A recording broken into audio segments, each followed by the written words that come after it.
Good day, friends. Welcome back.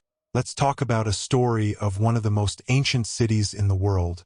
Before we go on, hit the subscribe button. Now imagine a muddy, wet swamp, and that swamp transforms into a glittering city of white marble. This is Rome, Italy. It was a city built on top of an old volcano that used concrete, laws, and brutal violence to become the capital of a massive empire with 50 million people. If you look closely at a computer-made picture of ancient Rome, you can see the smoky, crowded streets of the Suburra district. You see the faces of normal, everyday people just trying to survive. Over 1 million citizens were packed into this single city. To connect them all, the Romans built 50,000 miles of paved roads. Their powerful army conquered 2 million square miles of land. But here is the shocking truth. Rome should have never existed. It started as a tiny group of runaway shepherds and outlaws hiding out in the hills. They were surrounded by bigger, stronger neighbors who should have wiped them out instantly.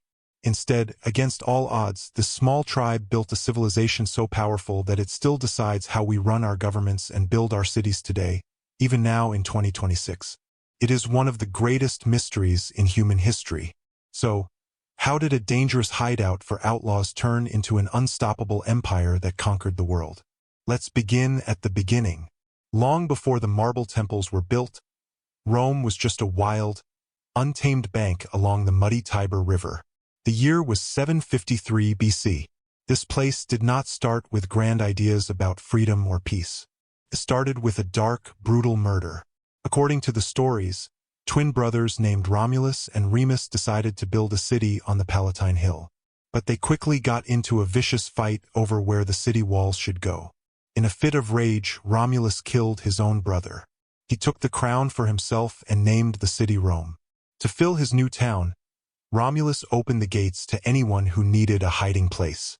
It became a literal sanctuary for runaway slaves, criminals, and outlaws. These early Romans were rough and uneducated, but they had very powerful neighbors to the north called the Etruscans. The Etruscans were advanced, rich, and highly skilled. The Romans quietly watched them and stole their best secrets. They learned how to build large stone buildings, lay down early roads, and even practiced their religion. Decades later, the Romans would completely conquer the Etruscans, erasing them from history to hide the fact that they borrowed everything from them. Deep down, the Romans knew they were born from crime and survival. They were tough, dangerous, and angry, but a city built by outlaws needed a strict way to control them, and the kingdom they created would soon spark a bloody revolution.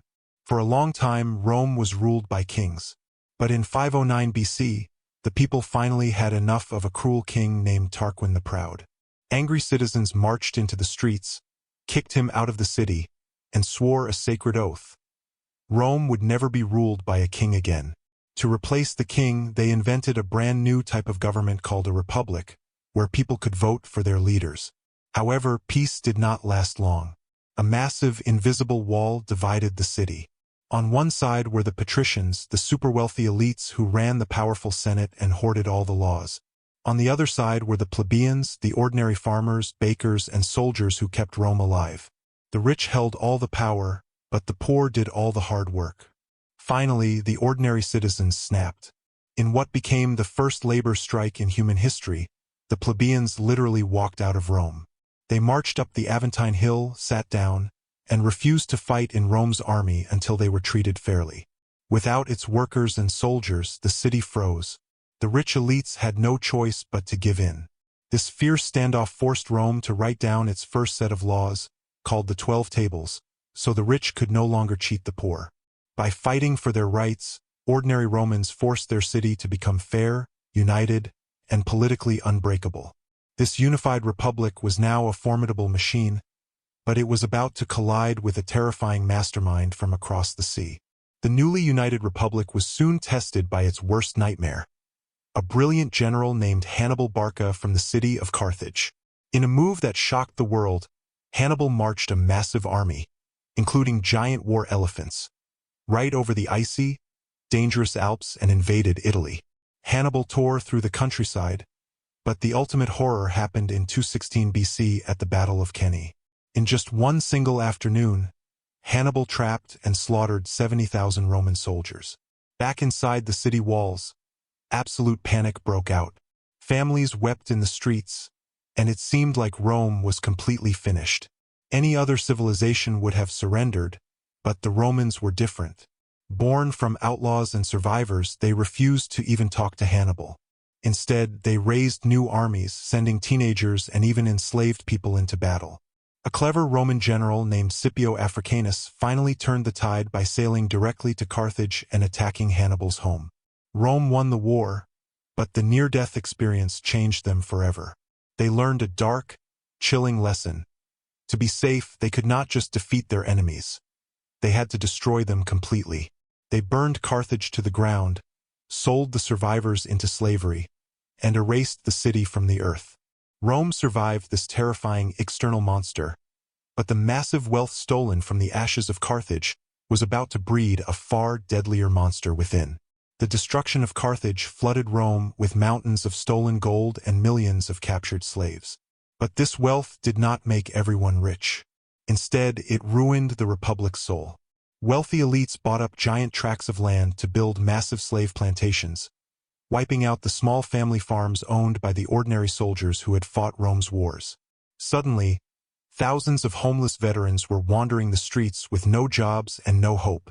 In 133 BC, a brave young leader named Tiberius Gracchus stepped into the Roman Forum to save them. He wanted to pass a peaceful law to take land back from the rich and give it to the poor. The people loved him, but the wealthy elite viewed him as a dangerous threat to their pockets. What happened next shocked the city to its core. A mob of angry senators broke apart wooden benches, rushed into the streets, and beat Tiberius to death with wooden clubs. They threw his body into the Tiber River like garbage. For 400 years, Romans had argued about politics with words and laws, never with weapons. This bloody afternoon broke a sacred taboo. It proved that if the rich did not get their way, political murder was now an acceptable tool. The system was deeply broken, and the old order began to fracture. Once blood was spilled on the forum floor, the Republic's laws became worthless, leaving the doors wide open for a warlord to take it all. With the laws broken, the Roman army changed forever. Soldiers no longer cared about the Senate or the Republic. Instead, they only cared about their generals who promised them gold and land. This created powerful warlords who were far stronger than the government itself. The most famous of these warlords was Julius Caesar. After conquering Gaul and gaining ungodly wealth, Caesar found himself in a fierce power struggle with his old friend, Pompey the Great, and the fearful Senate. In 49 BC, Caesar marched his battle-hardened army to the banks of the tiny Rubicon River. This river was the official border of Rome's homeland. Crossing it with an army meant treason and civil war. Caesar paused, made his fateful decision, and crossed the water. Caesar chased down his enemies, won the war, and made himself dictator for life, shattering the old republic. Desperate to save their dying democracy, a group of angry senators stabbed Caesar to death on the Ides of March in 44 BC. They thought killing the dictator would bring freedom back to Rome. But they were completely wrong. They realized too late that the system was already dead. The people did not want the greedy Senate back. They wanted security and a strong leader. Caesar's death did not save the Republic. It threw Rome right back into years of bloody chaos. The Age of Kings, now called emperors, had officially arrived. Out of the smoking ruins of Caesar's civil wars stepped a master manipulator who would build a golden cage for the Roman people. The master manipulator was Augustus Caesar, Julius Caesar's adopted son. He offered the Roman people a simple trade. Give up your political freedom, and I will give you safety and peace. This bargain started a 200-year golden age called the Pax Romana, or Roman peace. Under emperors like Trajan, Rome expanded to its largest borders, stretching from Britain all the way to Egypt. Money and resources poured into the capital. The Romans built architectural wonders like the breathtaking Pantheon and massive aqueducts that carried fresh water across miles of land. But beneath all this pristine white marble lay a very dark reality. This beautiful peace was funded by conquering, robbing, and taxing faraway lands. To keep the crowded, jobless citizens of Rome from rebelling, the emperors used a clever trick called bread and circuses. They gave out free grain and staged violent, massive entertainment. The ultimate symbol of this strategy was the Colosseum, which opened in 80 AD. At its grand opening, the arena floor was washed in the blood of thousands of exotic animals and gladiators. The crowd cheered as people and animals died for fun, completely distracted from the fact that their freedom was gone. Rome had built a magnificent, golden cage. The citizens were fed and entertained, but they were no longer free. For 2 centuries, this golden cage held firm, until an invisible, microscopic enemy and an unstoppable migratory shift began tearing it apart from the inside out. As the Golden Age faded, the Roman world began to crack. Terrible plagues swept through the cities, the economy collapsed, and tribes of outside invaders pushed against the borders. To survive, the empire had to completely change its identity. It abandoned its ancient pagan gods and its own historic home. The major turning point came in 312 AD. A powerful general named Constantine was fighting a bloody civil war for control of the empire. Before the Great Battle of the Milvian Bridge, Constantine supposedly looked up at the sky and saw a brilliant vision of a Christian cross. He ordered his soldiers to paint the symbol onto their shields. After winning a massive victory, Constantine passed the Edict of Milan, making Christianity completely legal and safe across the empire. But Constantine did not stop there. He realized the actual city of Rome was too old, unsafe, and far away from the richest trade routes. So, he packed up the imperial court and moved the entire capital thousands of miles away to a brand new, glittering city named Constantinople, which is modern-day Istanbul. This move split the massive civilization right down the middle into the Western and Eastern empires. While the East grew incredibly rich and powerful, Old Rome was left completely exposed, poor and unprotected. The ancient city that had once conquered the Mediterranean was now just a shadow of its former self, surviving on borrowed time. The Eternal City had survived for over a millennium, but in the brutal winter of the 5th century, the clock finally ran out. The clock finally ran out for the ancient empire, but the story of Rome did not end there. If a modern drone camera pulled back from the ancient, broken walls of the Colosseum today, it would soar right into the bustling, chaotic traffic of modern-day Rome in 2026. Today, Rome is a living, breathing museum home to 2.8 million people. But it is also a modern city wrestling with deep, stressful problems. It struggles with a stagnant economy, overwhelming crowds of tourists, and a crumbling transit system where buses break down and roads are cracked. The central question Rome faces today is exactly the same one it faced under the Caesars.